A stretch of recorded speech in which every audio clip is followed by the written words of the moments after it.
very, very much.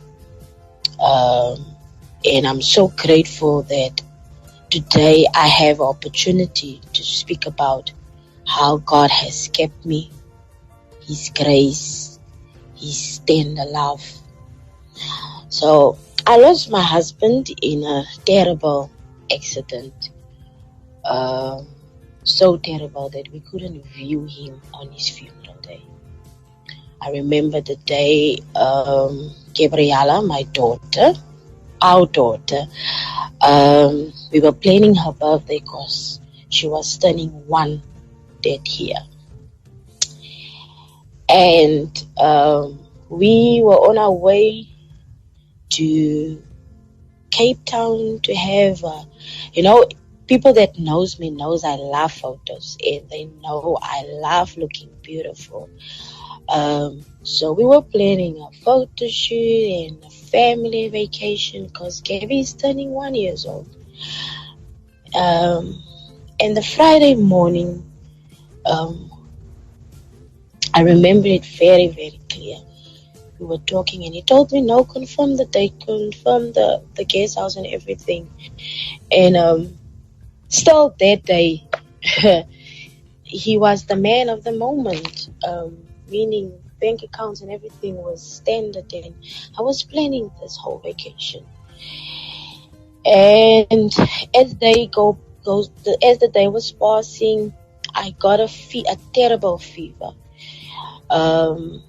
No, Gabby got a terrible fever. I got a headache. So now the two ladies were lying on the bed, and he told me, listen, I'm going to the pharmacy to get you to some meds. When I come back, then we're leaving.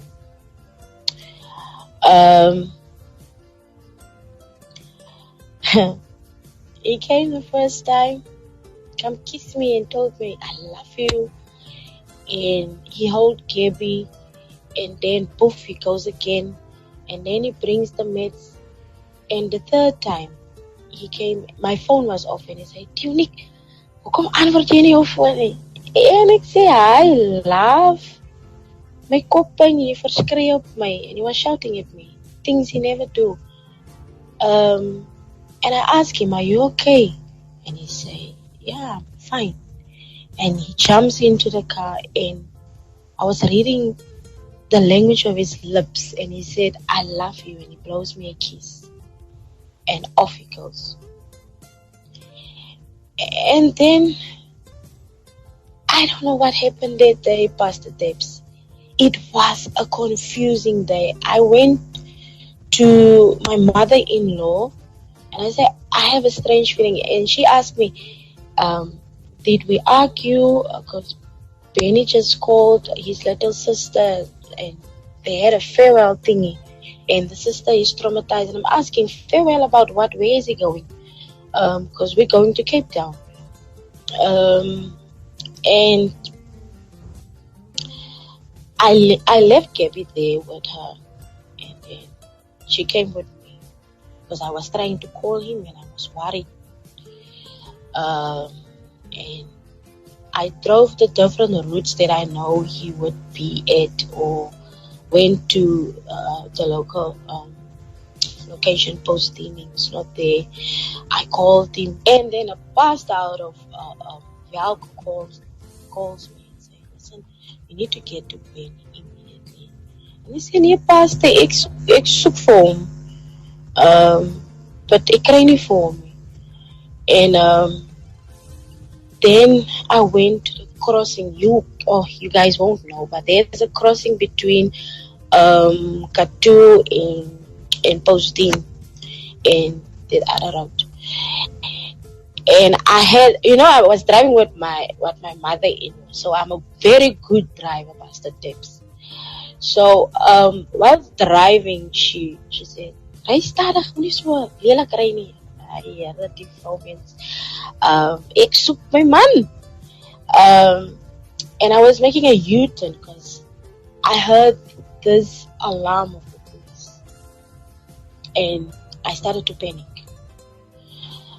And when I got to the point of the town, I saw the police please. And then the ambulance in.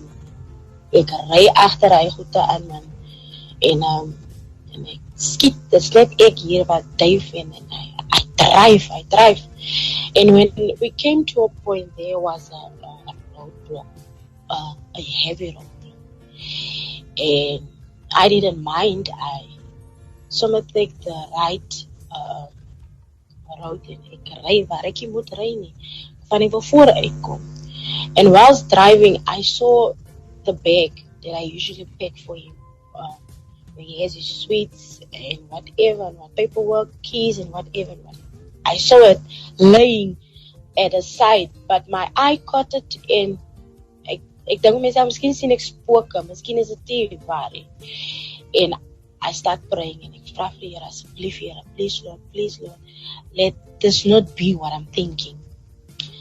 And when I got to the point, I saw the car that he was driving, and I told his mother, there is Benny that's laying there. I said, okay, say, as Benny. I said, Benny. She was shouting at me. I'm like, okay, fine.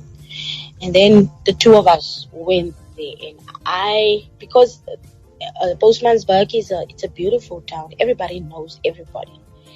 And it's a town where you cannot feel like I'm gonna do my stotegoedjies there.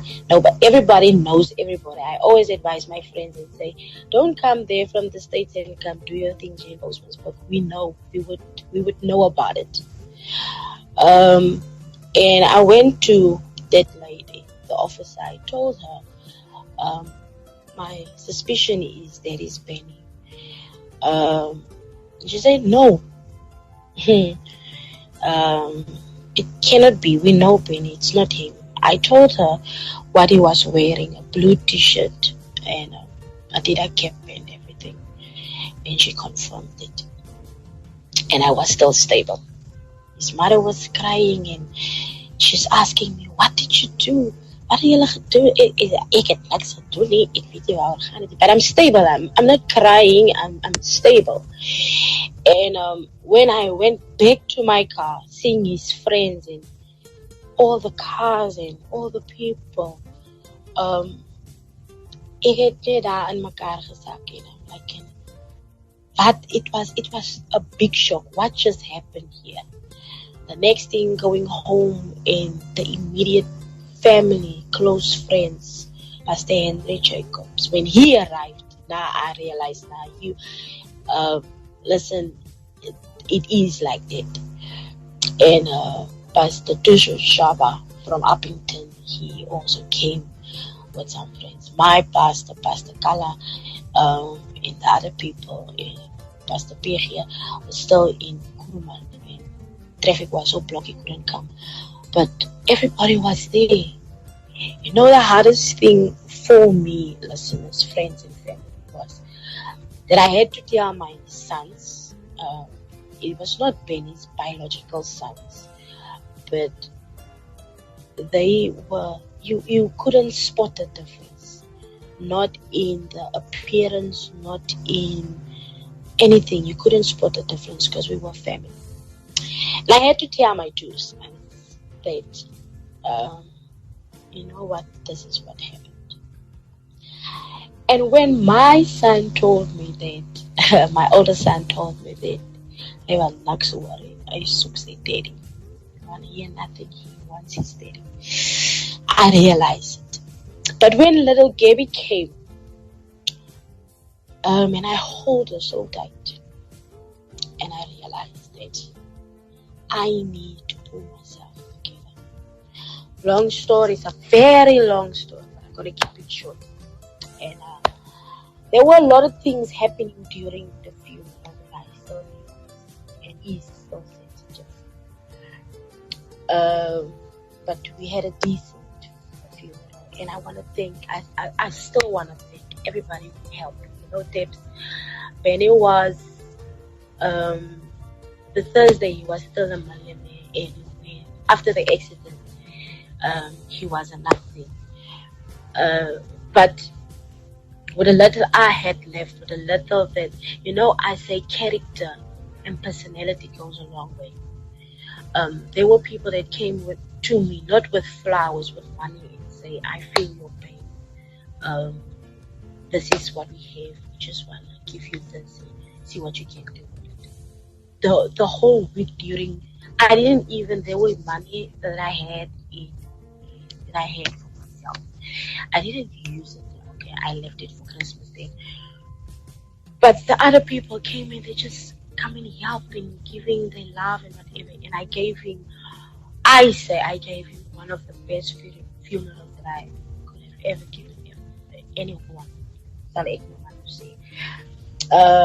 And he had a beautiful funeral, so, and we buried him. Life after his death was terrible. I remember just sitting and tears would run down my face. That time, my sons were there and my daughter. They were just looking at me, come to me, comfort me, wipe my tears. We moved from a certain suburb to another area, and we grew into each other and comfort each other. Yes. People that helped me that I wanna really mention here was Pastor Meg Jacob financially, Dino. Yes, the Novian, yes, financially. I'm talking about these two guys will come to my house and they will, and not them only, but their wives. They will come and they will see what they can do, buy groceries if they have to, pay my dish, help with Gaby's milk and nappies. Wow. Even Rico meals. He was part of the team that really looked after me financially. Wow. And then my musical friends, the one that stood out was Joshua Johnson, that constantly check on me. Are you fine? Are you okay? Is Gabby fine? Is the son's okay? My mother, they took time out to come and stay with me. And then I want to point out a certain house. The place Karen and Julius. Wow. Auntie S. Wow. I don't know what would have happened with me. You know, Tips, after the death, I remember we had the show at Adulama Assemblies, and Bishop came to me and asked me, we know you are going through a difficult time, but we want you to come and be part of this show as we have planned. And wherever I sang, nobody would know or nobody would see that of I have never felt a type of way where I look like my feelings. These three people, Auntie Kay, I would call her Manier, as I would call Mr. Julius, my rich aunt, Auntie Essie, as I would call her. These three people make sure I look good, I smell good, I have something to eat, that everything is fine. These are the people that even allowed me to work, to find a work and work for my family. But they push me and they still push me into what God has ordained me to be in my ministry. And it's been difficult. I lost cars, I lost a home. I have to start from scratch. But die mense man, die drie mense het nooit vir my gelaat voel as if ek sukkel. In fact, voel ek vandag. I have some shortage, I have some legs, but dit gaan nie swaar met my. Ek het die rede om te kla nie. God has been good. God has been mightily good. And you know what? I was a spoiled wife. I had people that came, okay, ek het geglo om self te cook, but I have people that came and do my washing, do the house, because Benny told me ek het die slaaf getrou. I didn't marry a slave, I married a wife. He bought me a car, he made sure I'm fine wherever I went. He would go with me and support my ministry. He was a good husband. He had some legs like other men. Hy het sommer baie lekker gevry. But he cheated me, but he never made me felt as a boyfriend, a fiance, and even a husband. He had a chance to cheat. And you know what?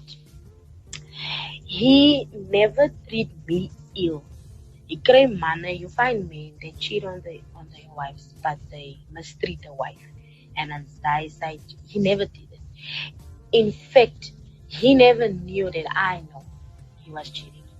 And I knew. Hy het net gedink hy is a perfect husband, but ek het geweet van sy goedjies. And I continued with the marriage because I loved him and he loved me. And we had this beautiful bond. He has this beautiful relationship with my mother. And even now, Debs, my mother, she still struggles to get over his death. And he was not a son-in-law. He was a son to her. Not because he could have provided financially. That means that certain sales were basic stuff and they would go into the word of God and she would encourage him as a young married man and stuff and whatever. So, you know what? This lost man was a painful loss. But I thank God for how he kept me.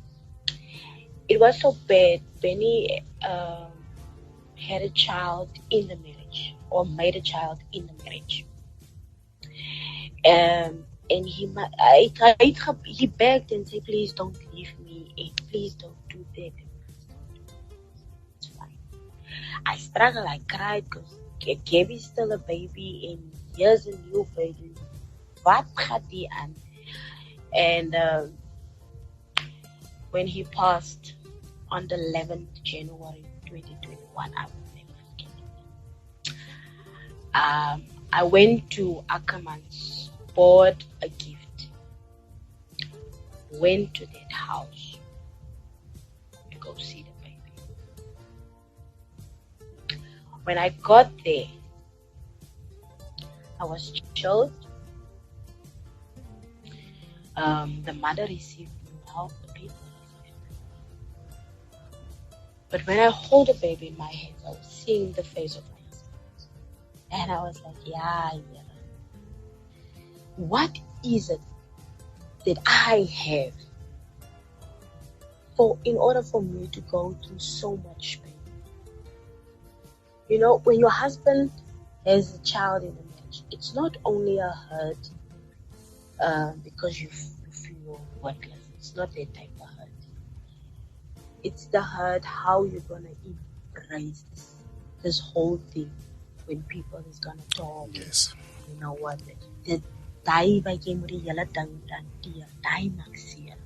Because now you need to pull your strength together to put up a face that is accommodating to your situation. So that was the most difficult day in my life, and the 4th of January was my birthday. Understand. It was also a very difficult. And then Christmas was also difficult for me and my family. So I have a lot. If I have to talk about the funeral, if I have to talk about the other days, it's a sermon on itself. I would say it could really save souls if people, if I can bring people into how God kept me for 3 years now. Wow. I remember Pastor Patrick, we buried him 2 weeks ago, and every time when I speak to him, he would say these words. Tell me in Afrikaans, hy het goed na jou gekyk. Nou moet jy beter na jouself kyk. Wow. And every time when I get weak, when I have an emotional day, asking God, every time when things are getting tough, then these words come to mind, that I look good after myself. Yes. And now it's time to look better after myself. Wow. I just want to come in there. Is it yes. okay? Yes, sir. Wow. Firstly, it's a very moving and touching, testimony. And I remember when I found out, one good, I call him uncle, was having a concert, I think in Olifantshoek, and he postponed his concert, and he made an announcement on Facebook to say that the reason why the concert is being postponed is because of the passing on of your husband, Brother Benny Dunster now. Now, I want to ask this question. I thought to myself that, wow, this is unfair. You got married in August, and in December, your husband passed away. So it was about a brief marriage, even though we were together through dating, through courtship, I thought to myself, this must be unfair. Now, I want to ask you this question. Did you blame God for making you happy for a moment, and then in the blink of an eye, that happiness was taken away? Did you at some stage blame God for that? I ask that question because it's important for someone that's listening to understand that as children of God and as representatives of God, as worshippers, we have our moments. There may be a moment where you thought, Lord, I blame you for this. There may have been a moment where you thought, Lord, thank you for this. And so it is important that we allow people to know that maybe there was a time you blamed God, maybe there was a time you did not blame God. But for someone that is going through something similar, to be able to understand maybe that person is blaming God right now, and that person will get to understand that how did Auntie Nikki get out of this situation? Over to you. You know what, Debs? I never blame God for what happened to me. I question Him on this one thing. I knew Benny as a boyfriend and a fiance in a year and a half, and then I had 4 months to be his wife. Yes. But now I'm looking at Gabby, my daughter of 3 years old. And the only question I ask God, how fair is it for Gabby to wake up each morning knowingly she can't, if she hurt her feet or she has the excitement or she wants to show off with her father, who is gonna fill that role? Ek vra die Here, ek sê Here, wie gaan die rol in Gabby se lewe van 'n pa vir? Who's gonna? Because even if I get married today with a good husband that will look after me and my children, talking about Gabby specifically, who's gonna be there for them? I'm talking about her father. I'm talking about her biological father. That's the only conversation that rips me apart when I talk to God. That child is so intelligent. She's so cute. Everything her father said she must be one day. I see it daily. And there's times when I really feel like I can't deal with Gabby now. I can't call and tell her, please come get your child or go to your father. I don't have that privilege. I'm asking God, how are we gonna deal. Wow. Wow. Wow. I understand. I understand. Wow. There's a Rivaldo that is listening in, and Rivaldo is moved by this conversation. He was struggling to hear you, but he says he can hear you very clearly now.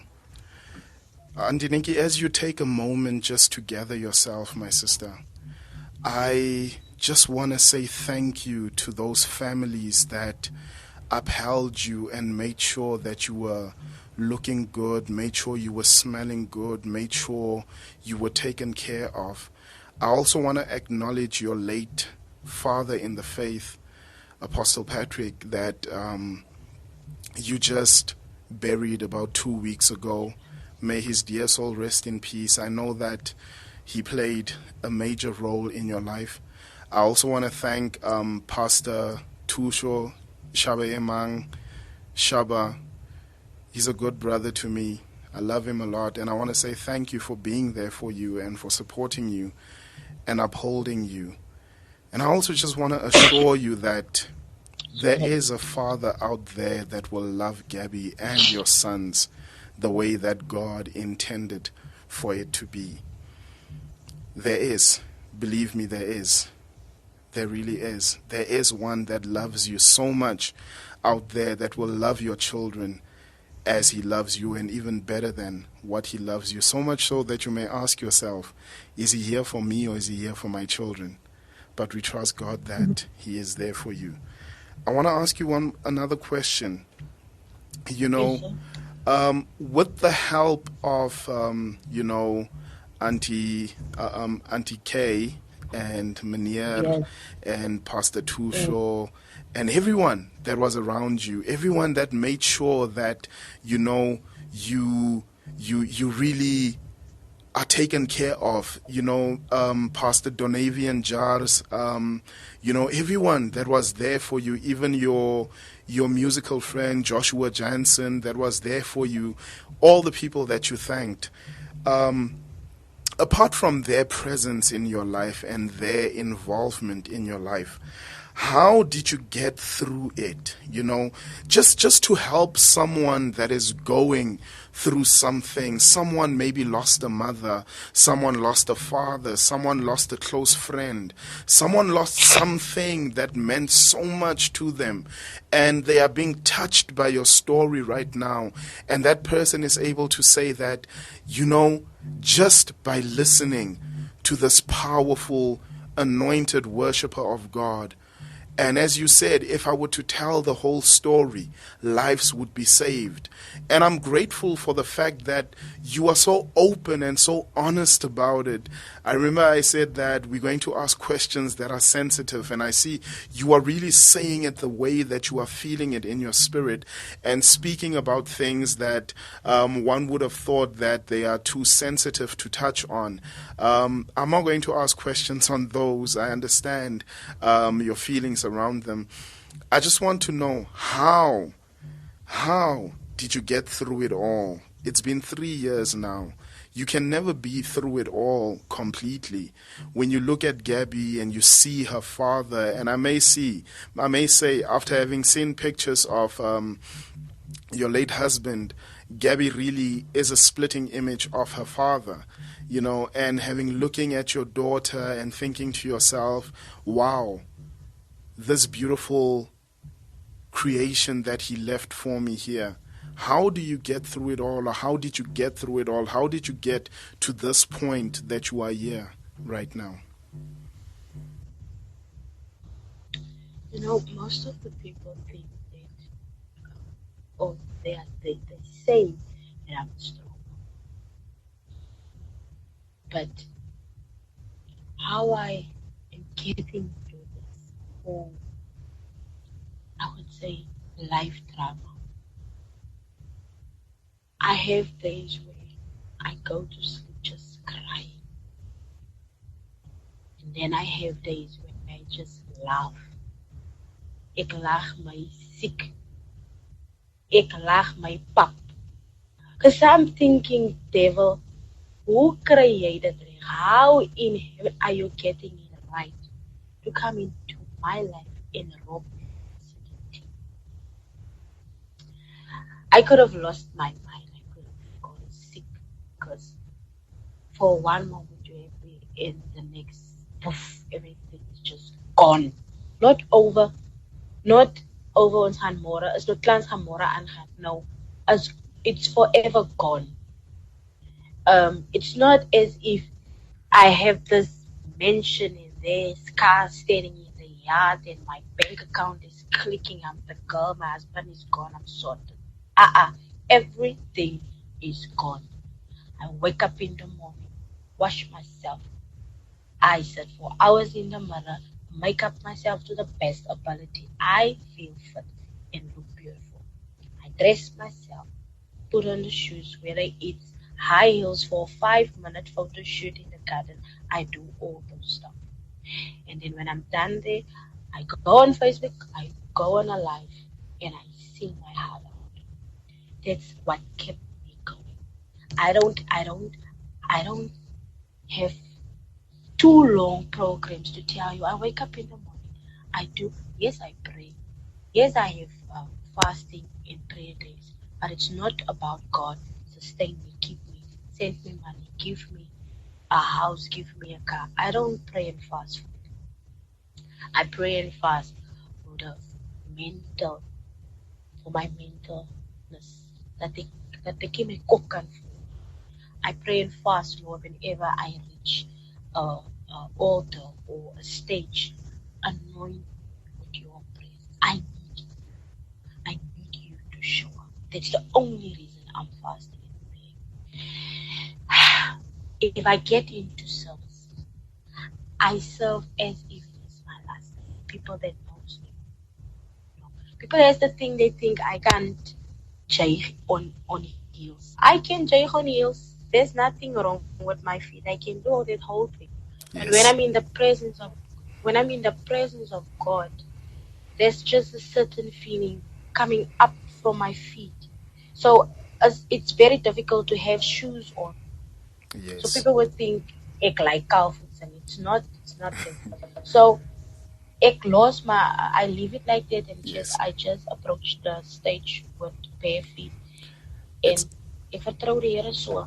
yes. So It's a, that's my life tips. yes. It's actually strange that you're talking about that. You are running ahead of me here with the questions.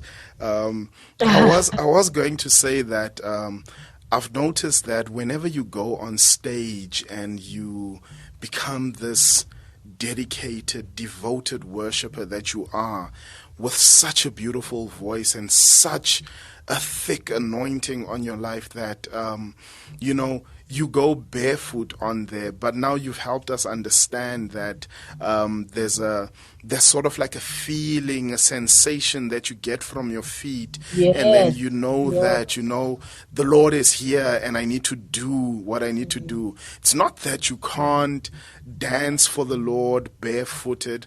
It's not that you can't sing, or not barefooted, you can't sing with heels on and you can't sing with shoes on. It's just about that connection that you have with God that is so pure and so authentic. And we thank God for that. Wow. I want to ask you this question. We played a song, and the song, if memory serves me right, the verse is coming from Matthew chapter number 6, verse 10, 11, 12, somewhere in those regions there. What does the song mean to you? I know that it's a portion of the Lord's Prayer that he taught his disciples. What does the song mean to you? And thank you very much for giving us the privilege to play your song here on Good Life Radio for the first time. Yes. Thank you, sir. What the song means to me, especially that when the prayer gets to that part. When in my case, I don't have any income. My ministry is my income. Then I have my rich aunt, my godmother, my godfather, and then I have people they just love me for who I am. The full ala sai lekker my grond is lekker nat gespat so hulle sai in my lewe. And you know what? Sometimes I get so surprised. Every time when I get worried about something, especially financial, poof, and then you see, hey, he's geld, waar kom geld vandaan? But I would thank God because I know it's Him. That part say, lead me not into temptation. I could have become a prostitute selling because I'm a beautiful person. I'm a beautiful person. I could have done that. I could have used my beauty to get financial income. I could have get into trouble. I could have used drugs just to forget about that feeling. I could have do anything that's bad. But you know what? That specific part, I'm praying it every day. Lord, please lead me not into temptation. Deliver me from all evil. For thine is the kingdom, the power, the glory, forever and ever. That for me, that's my life. Knowing that He is the kingdom forever and evermore. And I have to love one day if I go to heaven. I want, you know what? I need to love my life on earth because God wants me to love my life. So, ek gaan met tyd mors hier op die wêreld om vir my straks goed aan te leer en die Here te blameer vir sekere goed in my lewe en Here ek het 'n man verloor, bla bla bla, klop syp met drank. Here ek het 'n man vir ek klop gebruik nou drugs. I would never do that to my beautiful self. I have the Bible. I have God in my life. And you know what? I want women not to find any excuse to misbehave. Come on. When you have an abusive husband, don't make it an excuse Yes. to abuse yourself further by on. doing things that doesn't fit you. Yes. I want to talk this afternoon Yes. to women that lost their husbands. It feels like, you know what, and you would find Tebzane, they lost their husbands. The husbands, they've left them cars and houses, and hulle trek net alles deur. Yes. Nee? I don't want you to find women. I don't want you to find an excuse to misbehave. Yes. And wear your crown differently. You must put up your crown stewig on your kop, nee? And then you wear it. You wear it proudly. God has created us not to be mistakes, not to be pity by men. I don't say we must be independent from men. I just say we must be as accordingly soos creators. Be accordingly.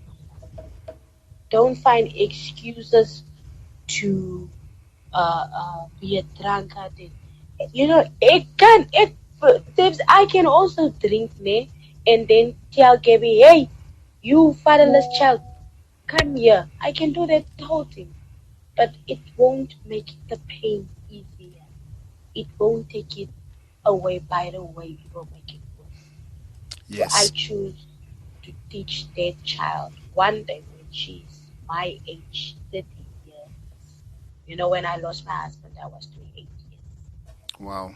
I'm asking God, why did you allow us to get married in the first place? Yes. I could have lived my life as a young daughter, and now I'm a young being with a widow.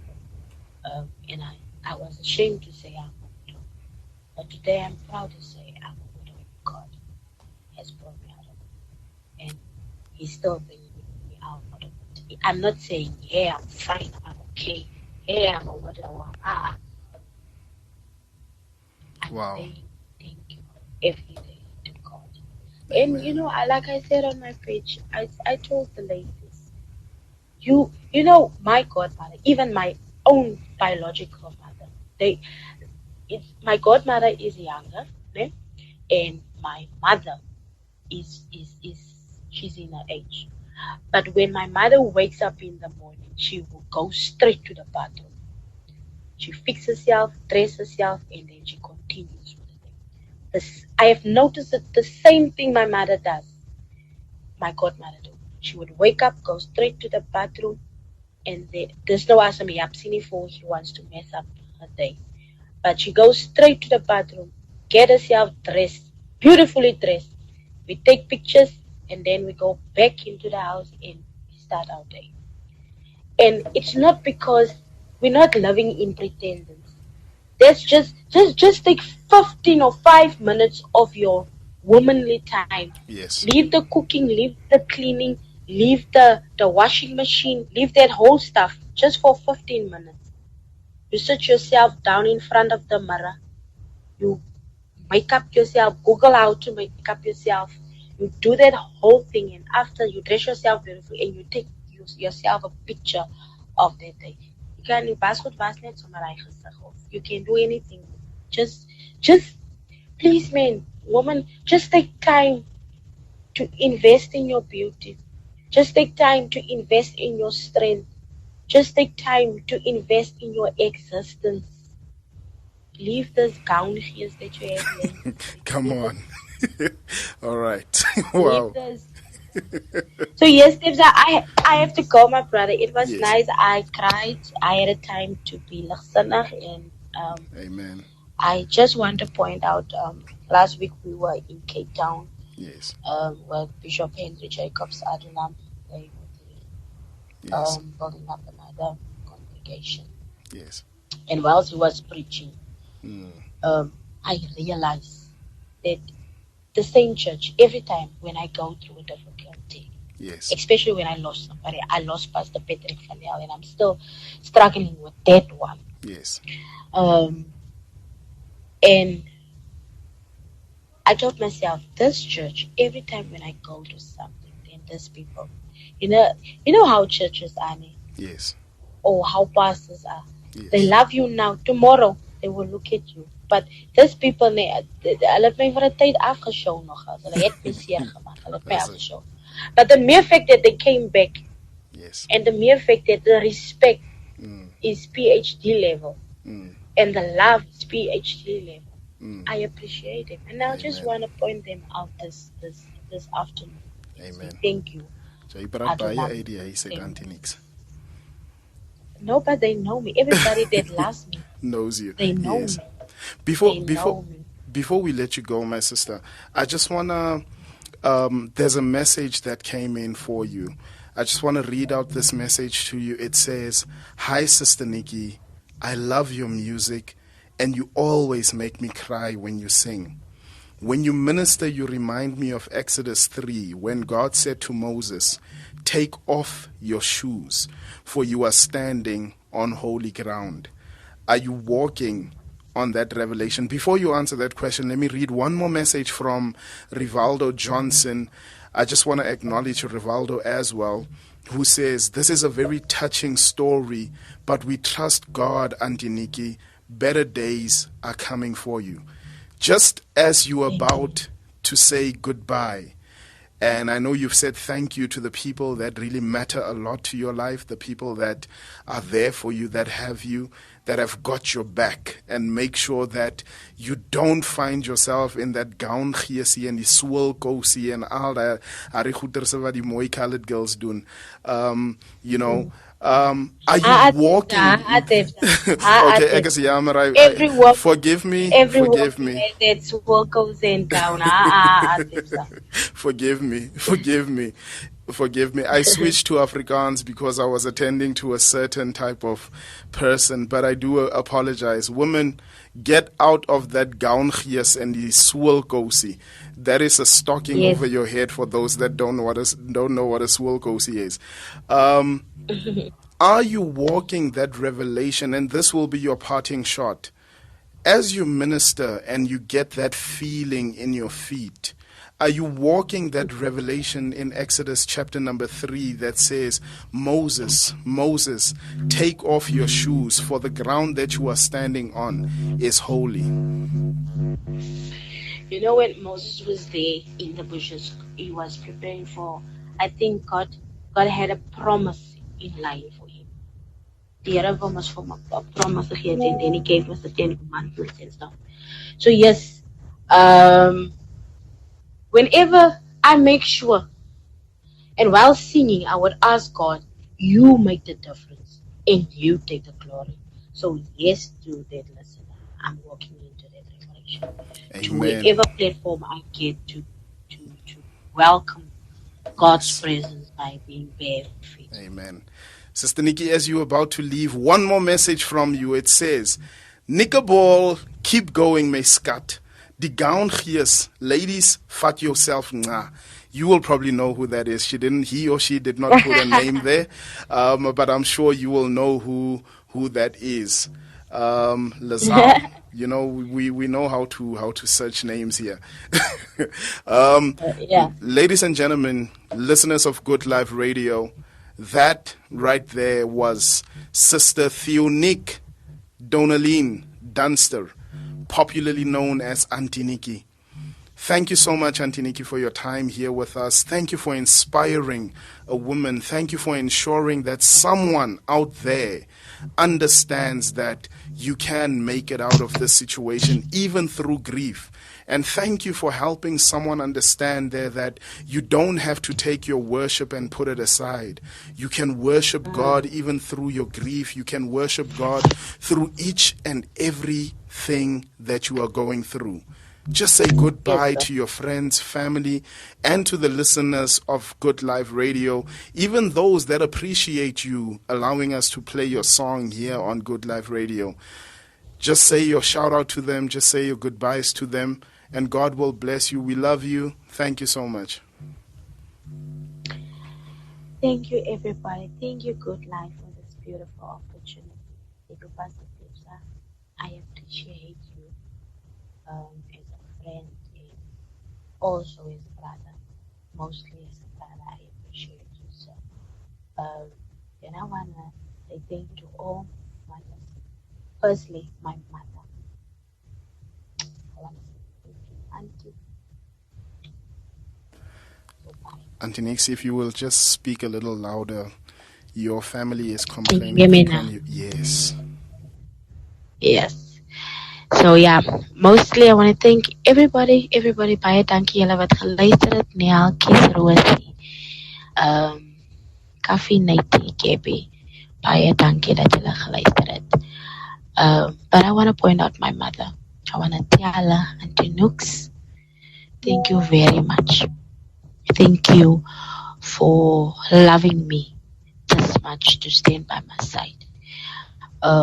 Every weekend I'm singing somewhere, and she looks after my babies with no complaint. She appreciates every little I give her, and I want to thank that lady for giving birth to me, for having the strength to give birth to such a big baby. I was a very big baby, Debza.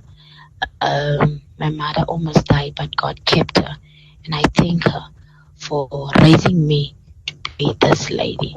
I appreciate her. And yes, thanks everybody for listening to me, for my English, African, South African language. May God bless you.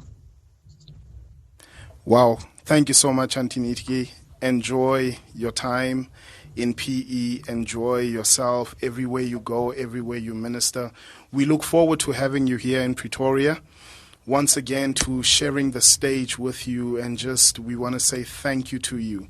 Thank you so much. That message was from Lazal Mohoto from Potchefstroom. Goodbye to Auntie Nikki as we play her song one more time. Goodbye. We love you.